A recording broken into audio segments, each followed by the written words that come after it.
ኮንፈርሜሽን ነምበር ያጣችሁ ወይም የጠፋባችሁ በዚህ መልኩ ማግኘት ትችላላችሁ። መጀመሪያ ጎግል ክሮም ላይ ትገባላችሁ። ጎግል ክሮም ትከፍታላችሁ ወይም ጎግል በፈለጋችሁት ሰርች በማድረጊያው ላይ ትገባላችሁ። ከዛ ጎግል ክሮም ላይ ሰርቹ ጋር ሄድና ይሄንን ሊንክ ሞላለሁ dvprogram.state.gov/esc የሚለውን ከዛ ሰርች አደርጋለሁ። ከዛ ወደዚህ ፔጅ ያመጣኛል። ከዛ ያመጣችኋል ወደዚህ። ከዛ እዚህ መሃል ላይ ያለውን ኮንቲኒው የሚለውን ትነኩታላችሁ።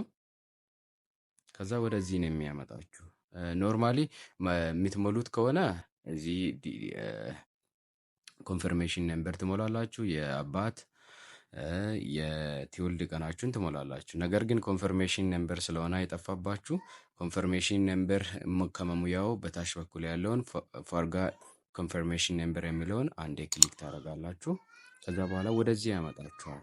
ስለዚህ እዚህ ጋር ያለውን መረጃ እንሞላለን ማለት ነው። አንድ አራት ነገር ይጠይቃል። የመጀመሪያው በዲቪ ኦር ቪዛ ፕሮግራም ይር ነው የምለው። እሱን ባይ ዲፎልት በ2026 ላይ ቲክ አድርጎልኛል። ከዛ በኋላ እዚህ ጋር ስም ነው የሚጠይቀው። የአያት ስም እዚህ ሞላለሁ። ከዛ እዚህ ደግሞ የራሴን ስም ሞላለሁ። እዚህ የአባቴን ሚድል ኔም በምልበት የአባቴን ሞላለሁ።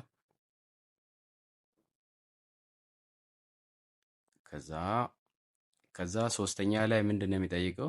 የትውልድ ቀናችሁን በፈረንጆች ማለት ነው። የትውልድ ቀናችሁን በፈረንጆች ወሩን፣ ቀኑንና ዓመተ ምሕረቱን ትሞሉለትና ከዛ ወደ ቀጣዩ እንሄዳለን።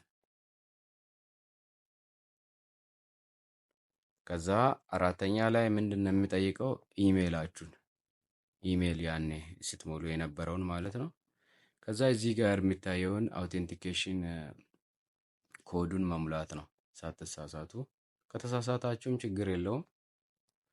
ከዛ ኮዱን በካፒታል ስለሆነ በካፒታል አድርጌ እኔም ሞላለሁ።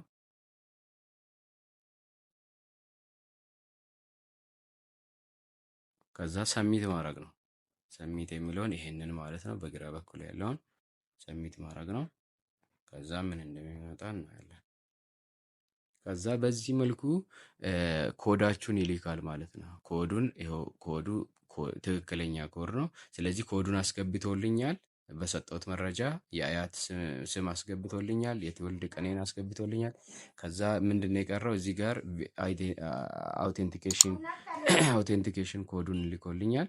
ከዛ አውቴንቲኬሽን ኮዱን ከዛ መልሼ ሞላለሁ ማለት ነው። ስለዚህ ከዛ ሰሚት ማድረግ ነው። አውቴንቲኬሽን ኮዱን ከሞላው በኋላ ሰሚት አደርገዋለሁ።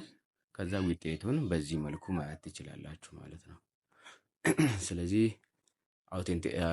the entry has not been selected የሚለው አልተመረጡም የሚል ነው። ስለዚህ በዚህ መልኩ እኔ ለምሳሌ ነው ያሳየኋችሁ። በዚህ መልኩ የእናንተንም የጠፋባችሁን ማግኘት ትችላላችሁ። ፕሊዝ ሰብስክራይብ አድርጉ፣ ላይክም አድርጉ፣ ሼር አድርጉ፣ ኮሜንት አድርጉ። አመሰግናለሁ። መልካም ጊዜ ይሁንላችሁ። ባይ ባይ።